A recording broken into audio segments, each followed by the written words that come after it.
한번 보시겠습니다. 사사기 8장입니다. 사사기 8장.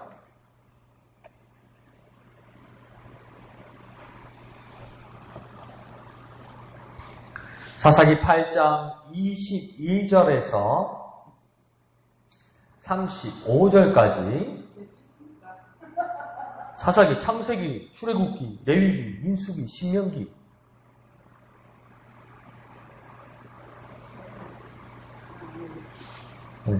신명기당 사사기. 8장 22절에서 35절까지 다 같이 읽겠습니다. 시작. 그때에 이스라엘 사람들이 기드온에게 이르되 당신이 우리를 미디안의 손에서 구원하셨으니 당신과 당신의 아들과 당신의 손자가 우리를 다스리소서 하는지라. 기드온이 그들에게 이르되 내가 너희를 다스리지 아니하겠고 나의 아들도 너희를 다스리지 아니할 것이요 여호와께서 너희를 다스리시리라 하니라. 기드온이 또 그들에게 이르되 내가 너희에게 요청할 일이 있으니 너희는 각기 탈취한 귀고리를 내게 줄지니라 하였으니 이는 그들이 이스마엘 사람들이므로 금 귀고리가 있었음이라.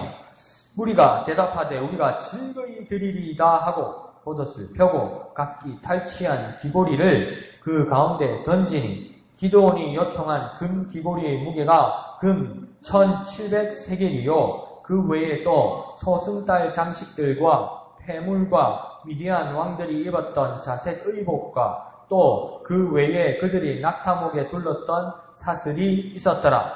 기드온이 그 금으로 에봇 하나를 만들어 자기 성읍 오브라에 두었더니 온 이스라엘이 그것을 음란하게 위함으로 그것이 기드온과 그의 집에 올무가 되니라. 미디안이 이스라엘 자손 앞에 복종하여 다시는 그 머리를 들지 못하였으므로 기드온이 사는 40년 동안 그 땅이 평온하였더라. 요아스의 아들 여룹바알이 돌아가서 자기 집에 거주하였는데 기드온이 아내가 많으므로 그의 몸에서 낳은 아들이 70명이었고 세겜에 있는 그의 첩도 아들을 낳았으므로 그 이름을 아비멜렉이라 하였더라. 요아스의 아들 기드온이 나이가 많아 죽음에 아비에셀 사람의 오브라에 있는 그의 아버지 요아스의 묘실에 장사되었더라. 기드온이 이미 죽음에 이스라엘 자손이 돌아서서 바알들을 따라가 음행하였을 때 또 바알브릿을 자기들의 신으로 삼고 이스라엘 자손이 주위의 모든 원수들의 손에서 자기들을 건져내신 여호와 자기들의 하나님을 기억하지 아니하며 또 여룹바알이라 하는 기드온이 이스라엘에 베푼 모든 은혜를 따라 그의 집을 후대하지도 아니하였더라. 아멘. 자, 오늘 본문을 보면 그 북쪽의 므낫세 지파 중에 기드온, 사사 기드온의 모습을 지금 보여주고 있습니다. 그래서 오늘 본문을 보면 기드온이 거의 사역들을 마치고 은퇴하는 모습, 그리고 아름다운 마무리를 하는 모습, 그 상황들이 전개되는 것을 봅니다. 그런데 전체적으로 보면 기드온이 이렇게 마무리를 잘 한 것 같지만 세부적인 상황을 보면 어느 정도 문제가 지금 발생하고 있고 그것이 나중에 또 대를 이어서 또 큰 사고를 일으키는 그 여지를 지금 보여주고 있습니다. 그래서 처음 기드온의 은퇴의 모습은 참 아름다웠습니다. 그래서 22절에 보면 백성들이 기드온과 그의 가문들이 이스라엘을 통치하기를 원합니다. 그러니까 지금 이스라엘 백성들은 어떤 꿈을 꾸었냐면 이런 난국에서 미디안의 어떤 통치와 어떤 식민지 상황에서 아무도 건져낼 줄 몰랐는데 지금 여룹바알이란 기드온이 하나님의 뜻을 받들어 지금 이스라엘을 해방시켰단 말이죠. 그러니까 어떻게 되겠습니까? 기드온과 기드온 집안이 대대로 우리 이스라엘을 다스려주면 다시는 외세의 침략으로부터 우리가 굳건해지겠다는 어떤 그런 신뢰를 가지게 되었다는 겁니다. 그런데 지금 당신뿐만 아니라 당신의 아들들까지 우리를 다스려 달라고 말하는 것은 무엇을 이야기하는 거냐면 세습을 말하는 겁니다. 세습을 말한다는 것은 어떤 것을 의미하냐면 왕이 되어달라고 지금 이야기하는 겁니다. 그러나 기드온의 위치와 기드온의 자리는 왕이 아니라 무엇이었습니까? 사사였죠. 그래서 사사와는 다른 왕이 되어달라고 이야기하는 것은 왜 이스라엘 사람들이 이런 이야기를 하기 시작하냐면 벌써 이스라엘 외에 여러 나라들에는 다른 나라에는 왕들이 있었습니다. 그런데 유일하게 하나님께서 이스라엘만은 통제하셨지요.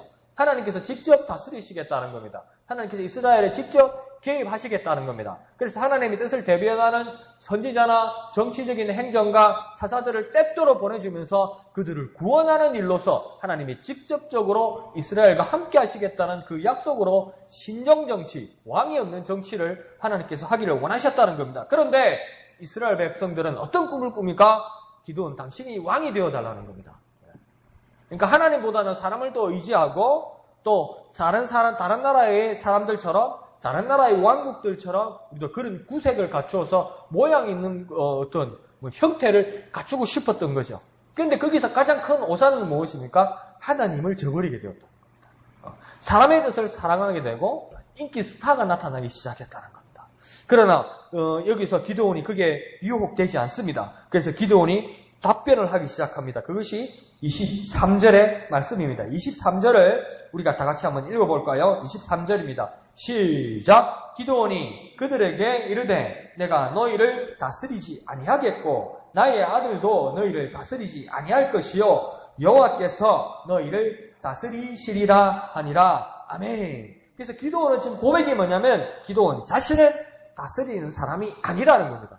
내가 사사라고 보고 전쟁의 지휘자가 되다 보니까 내가 당신들을 다스리는 사람으로 생각하고 있는데 기드온은 다스리는 자가 아니라고 이야기해요. 다스리는 자가 아닙니까? 다스리는 자 같은데요. 300여 용사들을 데리고 가서 전쟁을 지휘하지 않았습니까? 그런데 기드온은 뭐라고 이야기하냐면 나 사사의 직분은 하나님의 다스림을 인정하고 의지하는 것이 사사의 일이라고 이야기하는 겁니다. 하나님의 말씀을 받아서 백성들에게 전달해 주고 정치적이고 행정적이고 군사적인 일을 대행하는 자, 종으로서의 자리가 사사라는 겁니다. 그런데 그대들이 내가 그대들을 통치해주고 아들들이 통치해달라는 것은 왕이 되어달라는 것인데 그것은 불가능하다고 이야기하는 겁니다. 그리고 하반절에서 뭐라고 얘기합니까? 여호와께서 너희를 다스리리라. 이 말은 무엇입니까? 이전에 여호와께서 다스리지 않았는데 이제 와서 이스라엘 너희를 다스리겠다고 말씀하시는 것이 아니라 이미 여호와가 너희들과 우리를 다스리셨고 앞으로도 변함없이 여호와 하나님께서 다스리신다 이렇게 이야기하는 겁니다. 이건 기드온의 고백입니다. 그대들은 어떤 생각을 했는지 모르겠지만 내가 이스라엘의 역사를 여태껏 돌아와 보건대 하나님께서 만지시고 하나님께서 인도하시고 하나님께서 다스리시고 하나님께서 이 모든 일들을 해오셨다. 그대들은 사람들이 한 것 같고 나 사사 기드온이 사람의 뜻을 한 것 같은데 전혀 그렇지 않다. 앞으로 일도 오늘과 같이 이제와 같이 똑같이 하나님께서 직접 다스릴 것이다. 이렇게 지금 기드온이 이야기하는 겁니다. 그러면 자 우리의 삶 오늘 현세의 모습을 보십시다. 오늘날 조직과 공동체의 가장 뜨거운 키워드는 뭐냐면 리더십이라고 이야기합니다. 근데 이 리더십이란 말이 처음 어디에서 나온 거냐면 성경에서도 여러 리더십들, 그러니까 지도자들, 공동체에 섬기는 자들, 공동체를 인도하는 한 사람들, 소수의 사람들 이런 것에서 아주 긍정적인 모습들도 나타나지만 원래 리더십이란 말은 성경에서 나온 말이 아니고 원래 그 기업, 회사의 경영학에서 나온 이야기입니다.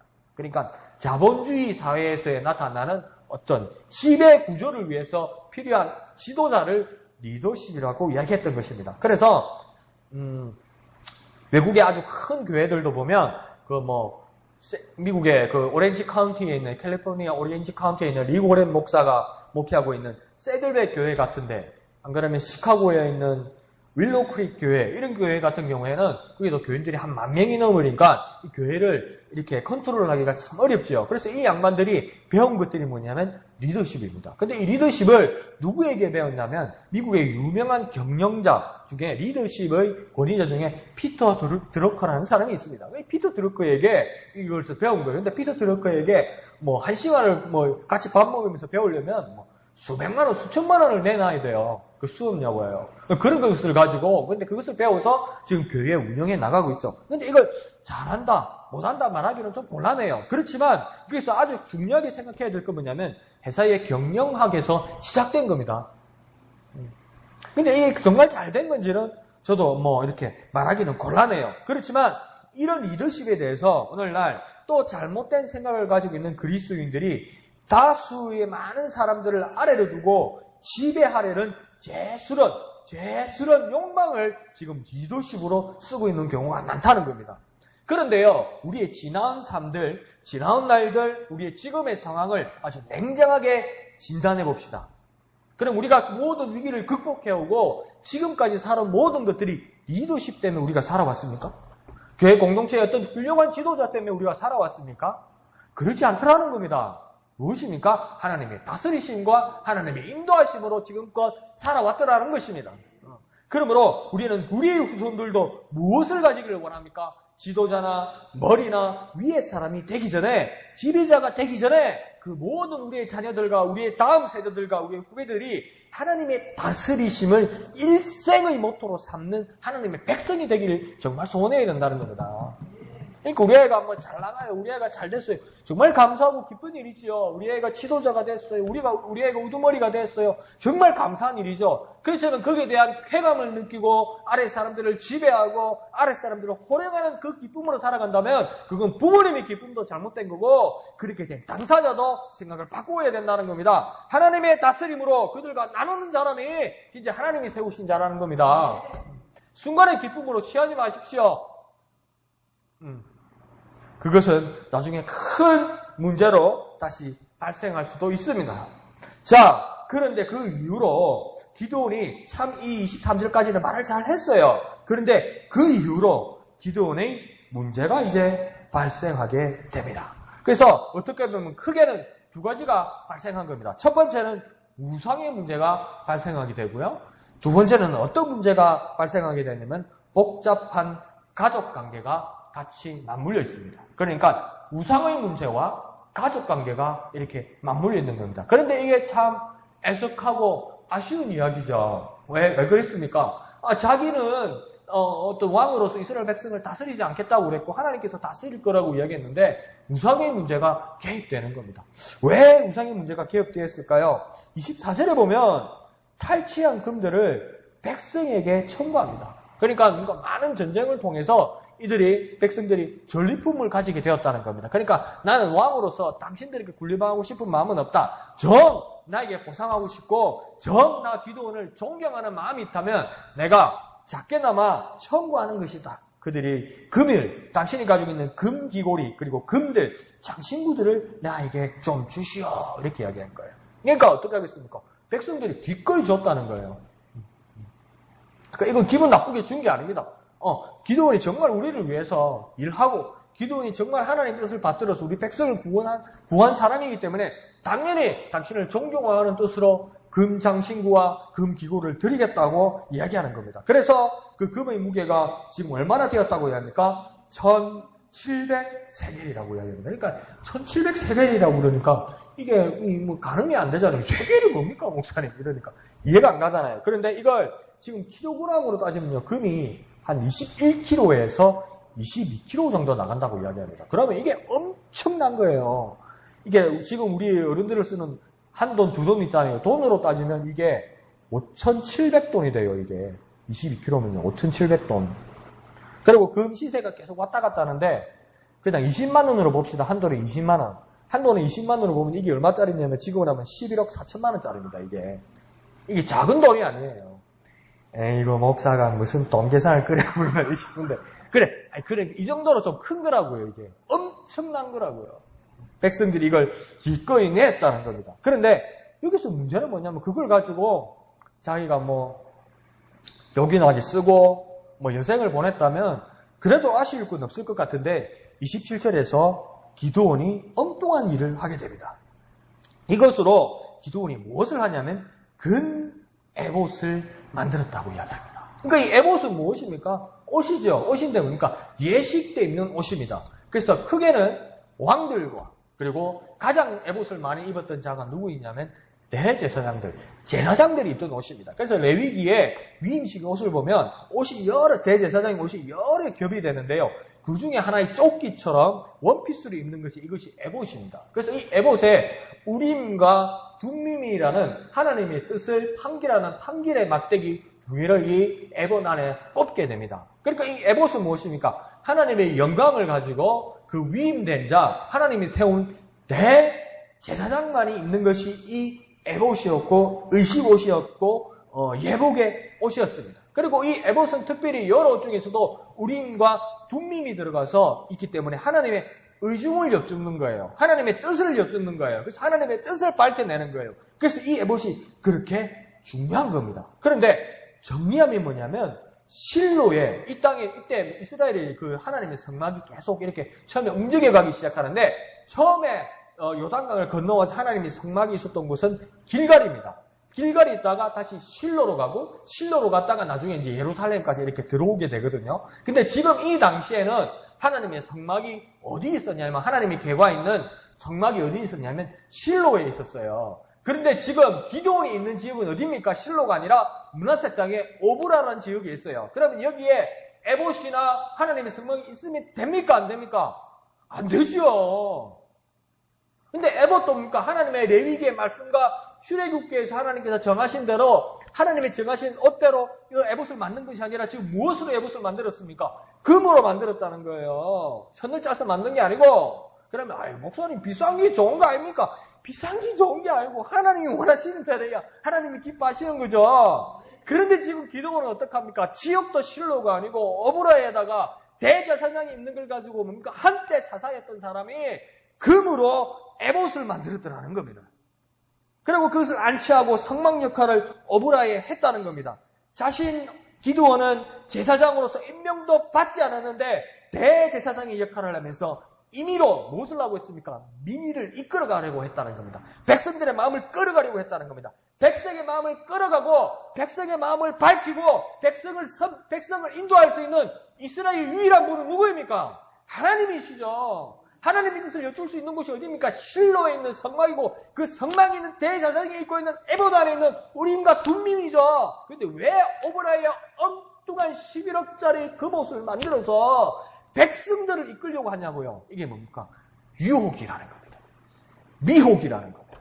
잘못됐다는 겁니다. 이게. 기드온이 이런 실수를 하게 됩니다. 그래서 27절을 한번 읽어봅시다. 어떻게 하고 있는지요? 27절을 다 같이 읽겠습니다. 시작! 기드온이 그 금으로 에봇 하나를 만들어 자기의 성읍 오브라에 두었더니 온 이스라엘이 그것을 음란하게 위함으로 그것이 기드온과 그의 집에 올무가 되니라. 아멘. 그러니까 보세요. 목사님 좋은 게 좋지요. 목사님 하나님 앞에 더 좋은 것들 해야죠. 더 좋은 것들 해야죠. 그렇지만 하나님이 기뻐하시지 않는 거면 그거 의미 없다는 겁니다. 아무리 비싼 거 아무리 좋은 것들해도. 그래서 하나님 뭐라고 합니까? 이 사람들아 학교에서는 금도 내 것이고 은도 내 것이다. 네 것으로 지금 나한테 가져왔다고 생각하느냐? 호호. 하나님 뭐라고 이야기합니까? 금도 내 것이고 은도 내 것이다. 이 세상의 모든 건 내 것이다. 그런데 가장 세상에 좋은 걸 내한테 준다고 그래서 내가 기뻐하겠냐고 하나님 말씀하셨어요. 그런데 뭡니까? 이 번쩍번쩍하는 금으로 에봇 하나를 만들어서 그것도 실로가 아니고 그 므낫세 지파에 지금 기드온의 성읍 어브라에 두었더라는 겁니다. 그러니까 지금 이스라엘 백성들이 반응하는데 어떻게 반응했습니까? 그 금으로 만든 에봇을 음란하게 위하더라고 이야기합니다. 이 음란하다는 말은 두 가지 의미가 있어요. 우리도 지금 뭡니까? 다시 오실 예수님을 기다리면서 우리 찬송을 부를 때도 그렇고 말씀에도 뭐라고 합니까? 무엇 대신 예수께서 오신다고 합니까? 신랑 대신 예수께서 오신다고 이야기해요. 혼인과 같다고 이야기해요. 그리고 지금 이스라엘 백성과 하나님 사이에서도 뭡니까? 혼인관계처럼 아주 밀접하게 연락된 관계라고 지금 이야기하는 거예요. 그래서 이스라엘 백성들이 하나님을 섬기다가 배신하고 다른 종교를 섬기고 우상을 섬길 때 뭐라고 이야기하냐면 음란하게 섬긴다고 이야기합니다. 왜 음란하게 섬깁니까? 신랑된 남편을 두고 하나님을 두고 다른 종교의 신들을 섬기는 겁니까? 딴 신랑을 섬기는 거잖아요. 딴 서방을 만나는 거잖아요. 그래서 그걸 음란하다고 이야기하는 건데 왜 음란합니까? 두 서방을 만나니까. 그래서 그걸 음란하다고 이야기하는 거예요. 그와 더불어 여기서 음란하다는 말은 뭐냐면 말 그대로 음란하다는 겁니다. 이 당시에 이 지역의 사람들이 많은 사람들이 이제 이스라엘 백성들이 두 가지 산업을 하는데요. 처음에는 이스라엘 백성들이 유목 생활만 했어요. 뭐냐 양만 쳤어요. 짐승만 쳤어요. 출애굽하기 전까지 출애굽해서 그 이전에도 출애굽도 하면서도 농사를 지을 수가 없었어요. 왜 농사를 지을 수가 없습니까? 계속 움직여 가니까요. 근데 요단강을 건너서 딱 보니까 그나마 가나안 땅 일부에 그러니까 농사를 지을 수 있는 땅이 생기기 시작하는 겁니다. 정착하면서. 근데 농사를 지으면서 땅이 생기기 시작하니까 그 땅에 이미 있던 가나안 사람들이 섬기던 신이 있었는데 그 신이 누구냐면 바알과 아스다롯, 아세라드라는 겁니다. 그래서 이 신들이 농경의 신이더라는 게예요. 근데 왜 농경의 신이냐면 이 농경의 신은 우리 하나님하고 다른 거잖아요. 근데 이스라엘 백성들이 마음이 흔들리기 시작하는 거예요. 왜 그랬습니까? 여호와 하나님은 유목의 신이라는 겁니다. 왜냐면 하나님 전문은 여호와 하나님 전문은 농사에는 소질이 없고 양치는 데만 소질이 있는 분으로 마음이 흔들리기 시작하더라는 겁니다. 그리고 농사 전문이 누구냐고 가만히 보니까 바알이더라고 이렇게 마음이 흔들리기 시작하더라는 겁니다. 네. 그러면서 이 바알이 섬기는 종교에는 바알만 섬기는 것이 아니라 여러 신들이 있어요. 이 바알은 남자신입니다. 남자신. 그리고 아세라나 이 아스다롯이라는 신은 여자신입니다. 그래서 이들이 의식을 할 때는 뭡니까? 남자, 여자 두 사람을 단위에다 발가벗겨 놓고 성행위를 하게 해요. 그래서 그 성회를 하면 막 비명소리가 들리고 막 이렇게 막 난잡하게 되잖아요. 그래서 그 소리가 들리는 것을 천둥소리라고 이야기하거든요. 천둥소리가 난다. 이거 천둥이 나면, 번개가 치고 천둥이 나면 그 다음 뭐가 옵니까? 비가 오지요. 그러니까 그 바알과 아스다롯신이 땅에다가, 논에다가, 밭에다가 비를 내려준다는 그 의식을 하는 거예요. 그리고 그 성행위가 관계가 맺고 나면 남녀 사이에는 뭐가 생기는 겁니까? 아기가 생기는 거죠. 그러니까 아기가 생기는 다산, 열매, 이것을 의미한다고 믿었던 거죠. 왜냐면 흔들리기 시작하더라는 겁니다. 이스라엘 백성들이. 그러니까 여기서 지금 그 에봇을 음란하게 섬긴다는 건 뭡니까? 하나님을 음란하게 섬기는 것 뿐만 아니라 뭡니까? 이제 이 금으로 만든 에봇이 이제 더 이상 하나님으로 보이지 않기 시작하더라는 겁니다. 네. 바알같이 보이더라는 겁니다. 양만 칠 때는 새끼를 낳을까요? 털을 잘, 베게 해주십시오. 잘 깎게 해주십시오. 이래서 하나님 앞에 이렇게 구하다가 이제 뭡니까? 금 에봇 가가지고 하나님이 안 보이고 바알과 아스다롯이 보이면서 뭡니까? 이번에는 농사가 잘 될까요? 열매를 많이 거둘까요? 이러고 있더라는 겁니다. 그래서 여기서 하는 말이 뭡니까? 그것을 음란하게 위함으로 그것이 기드온과 그의 집에 올무가 됩니다. 그러니까 이게 뭡니까? 뭐부터 문제가 되는 겁니까? 첫 번째, 하나님이 원하신 모세를 통해 하나님께서 말씀하신 법칙대로 에봇을 만들지 않았어요. 그리고 또 무엇입니까? 이미 실로에 에봇을 입은 대제사장과 하나님의 계가 실로에 있는데 뭡니까? 기드온이 알아서 만드는 거예요. 그러니까 이걸 뭐라고 해야 합니까? 비전문가입니다. 하나님 뜻대로가 아닙니다. 하나님 뜻대로 하지 않는 거 비전문가입니다. 목사가 전문가란 말이 아니에요, 지금. 오래 예수 믿은 사람이 전문가란 말이 아니에요. 하나님 뜻대로 하지 않는 거 모두 전문가가 아니고 비전문가입니다. 그리고 또 오늘날 우리의 모습을 비춰보면 이런 사람들이 대부분의 모습이 뭐냐면 다 안다고 그럽니다. 다 안다고.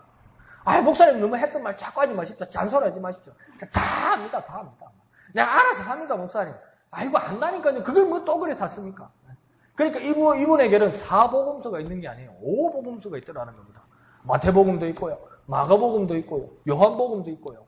누가복음이 있고요. 그 밑에 하나가 더 붙어 있더라는 겁니다. 누가복음 밑에 뭐가 붙어 있습니까? 내가 복음이 붙어 있더라는 겁니다. 내가 알아서 하는 복음서가 하나 붙어 있더라는 겁니다. 이런 것들이 뭡니까? 하나님을 알아서 섬기기 시작합니다. 하나님을 알아서 섬기기 시작하면 그것이 무엇입니까? 하나님의 뜻이 아니더라는 겁니다. 문제는요, 내가 알아서 섬기는 모습이 하나님의 뜻이 전혀 아니더라는 겁니다. 내가 기분이 좋아서 이런 식으로 하나님을 섬기면 하나님도 좋아하겠지. 하나님 좋은 게 좋은 거 아닙니까? 근데 하나님이 안 좋더라는 겁니다. 하나님이. 이런 모습들을 지금 이스라엘 백성들과 기드온이 실수하고 있는 겁니다.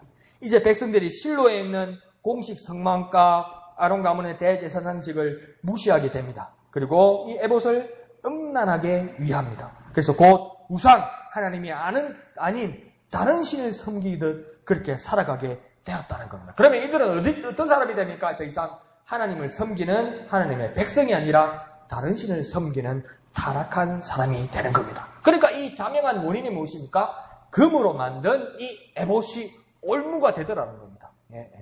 덫이 되더라는 거예요. 걸림돌이 되더라는 거예요. 그냥 아무것도 안 했으면 더 나았더라는 거예요. 괜히 그래서 우리 참 진리 되신 우리 조상들의 말씀이 뭡니까? 긁어 부스럼 만든 거예요, 이거. 돈은 돈대로 들고, 예? 공은 공대로 들고, 긁어가지고 부수를 맞는 거예요, 이게 지금. 아무것도 안 했으면 진짜 좋은 거잖아요.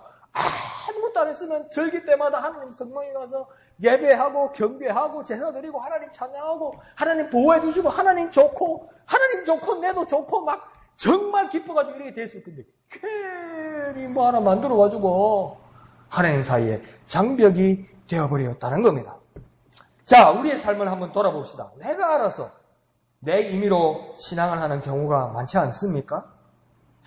이런 어려움은 오랜 날 동안 신앙을 한 사람일수록 그런 어떤 오류들이 많습니다. 저에게도 어떤 그런 문제가 하나씩 보이더라고요. 그러니까 말씀을 들을 때 어떤 이 말씀이 나오냐면 말씀을 들을 때 내 마음에 드는 거, 내가 이미 알고 있는 것, 그 중에서도 내 마음에 드는 거, 목사님 그걸 딱 입이 달게 말해주면 안 해! 그게요. 그런데 뭡니까? 목사님이 이상하게 오늘 그냥 찌르는 말하고 비꼬는 말하고 막 트는 말하고 아프게 말하고 그러면 이게 하나님 말씀이라도 지금 내보고 그런다 지금 내가 또 어젯밤에 뭐 한 거 봤는가 봐 누구한테 들었는가 봐 이런 마음이 든다고요. 그래서 그때는 뭡니까? 함구하게 되고 그렇게 됩니다. 그런데 그렇게 되면 자신을 더 강화하게 되고요. 강하게 만들고요. 다른 것을 도둑은지 하나님의 뜻을 받아들이지 않으려고 합니다. 그러다가 나중에 어떻게 됩니까? 반감이 더 생기기 시작하면 심지어 말씀과 교회의 지침에 반하게 고집합니다. 그러면서 열심히 자기 나름대로 신앙생활을 하지만 하나님의 뜻과 반하게 살았던 자기 모습을 발견하게 됩니다. 그런데 이런 우리들의 모습 또한 우리가 저 자신도 기분이 상하고 받아들이고 싶지 않은 말씀, 그러나 그것이 하나님 말씀일 때 아멘이 안 나올 때 그 아멘 하지 않는 나의 모습이 어떤 모습이었냐면 그게요. 기도원이 만든 에봇이더라고요. 나는 나대로 하나님 섬기는데요. 왜 그러셔? 그러더라고요. 나 하나님 섬겨요. 그런데 그게 뭡니까? 하나님 뜻대로 아니고 내 마음대로 만들고 돈은 돈대로 든 금으로 만든 기도원의 에봇이더라는 겁니다. 제 모습에도 그런 게 있더라는 겁니다. 그러니까 저와 여러분의 오늘의 삶을 냉정하게 평가해 봅시다. 냉정하게. 그래서 정말 내에게 있는 에봇이 없는가? 내가 억지로 만든 에봇이 없는가? 괜히 모양 내려고 그냥 에봇을 만들어 여기다 나이키 이것도 만들고 막 이런 적은 없는가? 이런 것을 우리가 한번 찾아봐야 될 겁니다. 네, 그러면 그 기도원의 에봇, 내가 만든 기도원의 에봇이 여전히 나에게 남아있으면 나 자신뿐 아니라 우리의 집안까지 우리의 모든 공동체까지 그 올무에 걸리게 하는 것입니다. 그러니 그 올무를 제거합시다. 그리고 그 에봇을 제거하는 저와 여러분이 되시기를 부탁드립니다. 자, 이 기도원이 제작한 에봇은 우상숭배로 끝나지 않습니다. 31절로는 그 기도원이 죽은 후에도 그 첩의 아들 아비멜렉이 이제 등장하게 됩니다. 그래서 한편으로는 저는 그렇게 생각해요. 앞에 보면 23절에 기도원이 뭐라 그러냐면 나도 이스라엘 백성을 다스리지 않을 것이고 우리의 아들들도 이스라엘 백성을 다스리지 않을 거라고 이야기했잖아요. 근데 이게 믿음이 없어도 이렇게 말할 수밖에 없어요. 지금 중간에 보면 성경이 어떻게 씁니까? 아들들이 몇 명이라고 이야기합니까? 70명이요. 70명. 자, 우리 후손들이 이스라엘 다스릴 거라면 이 집안에 칼부림 나요. 다 죽어요. 다 죽어. 다스릴 돈 없고 지네들끼리 싸워가지고 다 죽어요. 지금 그 조선 때 세 번째 임금이 누구입니까? 태종이잖아요. 태종 앞에 태종 이방원이 어떻게 임금이 됐냐면 태조 이성계의 아들들이 3명인가 4명이 있었는데 한양 땅에서 왕자의 난이 일어났어요. 왕위를 서로 차지하려고 칼부림이 났었어요. 칼부림이. 그 아들 몇 명 되지 않는데도 서로 왕을 하려고 칼부림이 나는데 이거 아들 70명이면 우리가 예언하는 능이 있지 않습니까? 난리 안 나겠습니까, 이거? 밤이 제대로 잠 자겠습니까? 기도원이 불안해. 그러니까, 기도원의 판단이 현명했어요. 그죠? 아들들에게 물려줄 수가 없었던 상황이었어요. 그런데 그 중에서도 또 첩의 아들, 세겜에 첩의 아들이 있었는데, 이 아들의 이름이 뭐라고 지금 31절에 나와 있습니까? 아비멜렉이라고 이야기합니다. 그런데 이 아비멜렉이라는 이름을 여러분 많이 들어보지 않았습니까? 예, 아비멜렉이 어떤 사람한테 또 붙여졌던 이름입니까? 이 아비멜렉은 누구냐면 블레셋 사람들의 왕들의 이름은 모두 아비멜렉입니다. 블레셋 왕들은 모두 아비멜렉입니다. 이름이. 이 아비멜렉이 무슨 뜻이냐면 아비와 멜렉 두 단어가 합쳐진 건데요. 아비는 무슨 뜻이겠습니까? 한국말하고 똑같습니다. 아버지란 뜻입니다. 아버지. 아비, 아버지란 뜻입니다. 아니 히브리어로요. 아람어로 아버지란 뜻이에요. 그러면 멜렉은 뭐냐면 왕이란 말입니다. 왕. 그러니까 아버지, 왕, 이 말은 뭐냐면 모든 왕들 중에도 최고의 왕을 말할 때 아비멜렉이라고 쓰는 겁니다. 그러니까 야심이 있었어요. 이 아비멜렉의 엄마도 야심이 있었고, 그러니까 이 아비멜렉도 뭡니까? 아주 야심이 있었고, 근데 여기서 끝나는 것이 아니라 이 아비멜렉이라는 이름은 아무나 쓴 말이 아니라 블레셋 사람들, 가나안 땅에서 이스라엘이 적이 되고 바알신을 섬기는 블레셋 사람들의 왕의 이름에 아비멜렉이라고 이름을 이 사람이 지었다는 건 무엇입니까? 왕이 되는 야심과 더불어 하나님과 바른 삶을 살기로 이미 결단해버렸다는 거예요. 이 아들이 누구의 아들이라는 겁니까, 지금? 기드온의 아들이라는 겁니다. 기드온의 아들. 아주 심각한 문제가 생겼다는 겁니다. 이스라엘 왕위를 꿈꾸는 폭군이 등장하게 됐다는 겁니다. 이게 누구 때문에 그렇습니까? 기드온 때문에 그런 거예요. 에봇으로 우상으로 섬기도록 만들고 많은 자녀들을 두어서 다른 신을 섬기게 하고 자녀들을 통제하지 못하고 자녀들을 바른 길로 인도하지 못했기 때문에 이런 문제들이 생기고 말았다는 겁니다. 그러니까 우리의 삶을 한번 돌아보아도 우리 자기의 임의의 신앙 방식, 또 말씀에도 근거하지 않는 심정적이고 감정적인 결단, 이런 것들은 엄청난 재앙을 불러오는 겁니다. 그러면 우리가 신앙의 단계를 분명하게 오늘 딱 결단합시다. 그러니까 우리의 심정, 우리의 감정, 이거 정말 귀한 겁니다. 하나님께서 내게 주신 은혜, 이것 때문에 느끼는 심정, 하나님께서 내게 베푸신 크신 사랑 때문에 느끼는 감정, 이거 정말 중요한 겁니다. 그렇지만 이것을 제가 여러분에게 제안드리는데 두 번째 단계에 두십시오. 이걸 제일 위에 두지 마십시오. 두 번째 단계에 두십시오. 그리고 가장 첫 번째 단계에는 하나님의 말씀을 두십시오. 하나님의 뜻을 우선으로 두십시오. 하나님의 뜻이 우선으로 두어야 우리의 심정과 우리의 감정도 귀하게 되는 겁니다. 우리의 심정과 우리의 감정이 하나님의 말씀에 비추어서 귀하고 아름다운 것으로 증명되어야만 하는 겁니다. 그러므로 오늘 우리의 삶을 결단합시다. 하나님의 의중, 하나님의 말씀에 근거하여서 짚어가고 살아가는 우리의 신앙을 추구합시다. 다시 한번 이렇게 결단하는 저와 여러분 되시기를 거룩하신 예수님의 이름으로 축원드립니다. 자, 이 시간 기도하겠습니다. 거룩하신 아버지 하나님, 은혜를 감사합니다. 우리 삶 가운데 항상 함께하여 주시고 우리의 실수와 우리의 문제 가운데서도 언제나 개입하여 주시옵소서. 세상에 가장 귀한 지식, 훌륭한 것, 아름다운 백그라운드가 우리들을 유혹하고 우리에게 도움을 주려고 할지라도 우리는 오직 하나님만이 우리를 다스리시며 우리 자손들과 우리의 가족들과 우리의 공동체도 오직 하나님만이 우리를 다스리심을 깨닫고 인정하고 그것을 소원하며 살아가는 우리가 되게 하여 주옵소서.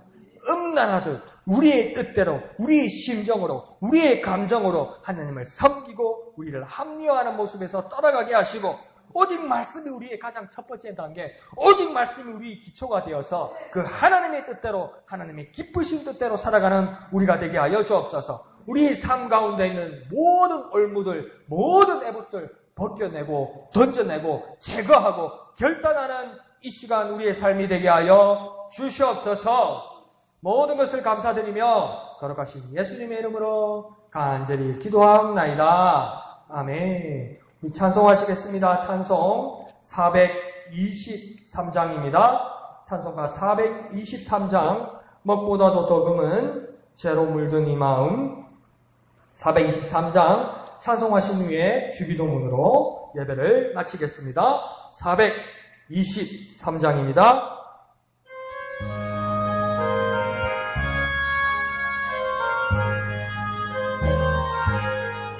먹보다도 더 검은 죄로 물든 마음이 흰 눈보다 더 이게 깨끗하게 씻겼네. 주의 보혈 흐르는데 믿고 뛰어나가 주의 은혜 내가 입어 깨끗하게 돼 모든 심걱정과 두려움이 사라져 슬픈 단식 변하여 깊은 찬송 되었네. 주의 보혈 흐르는데 믿고 뛰어나가 주의 은혜 내가 입어 깨끗하게 되었네. 세상 무기 영화와 즐겨하던 모든 것 주를 믿는 내게는 분토만도 못하다. 주의 보혈 흐르는데 믿고 뛰어나가 주의 은혜 내가 입어 깨끗하게 되었네. 나의 모든 보배는 저 천국에 쌓였네. 나의 평생 자랑은 주의 십자가로다. 주의 보혈 흐르는데 믿고 뛰어나가 주의 은혜 내가 입어 깨끗하게 되었네. 아멘. 주기도문으로 예배를 마치겠습니다. 하늘에 계신 우리 아버지, 아버지의 이름을 거룩하게 하시며 아버지의 나라가 오게 하시며 아버지의 뜻이 하늘에서와 같이 땅에서도 이루어지게 하소서. 오늘 우리에게 일용할 양식을 주시고 우리가 우리에게 잘못한 사람을 용서하여 준 것 같이 우리 죄를 용서하여 주시고 우리를 시험에 빠지지 않게 하시고 악에서 구하소서. 나라와 권능과 영광이 영원히 아버지의 것입니다. 아멘. 주님 감사합니다. 주님 감사합니다. 주님으로 영광을 도와주시옵소서. 주님 감사합니다.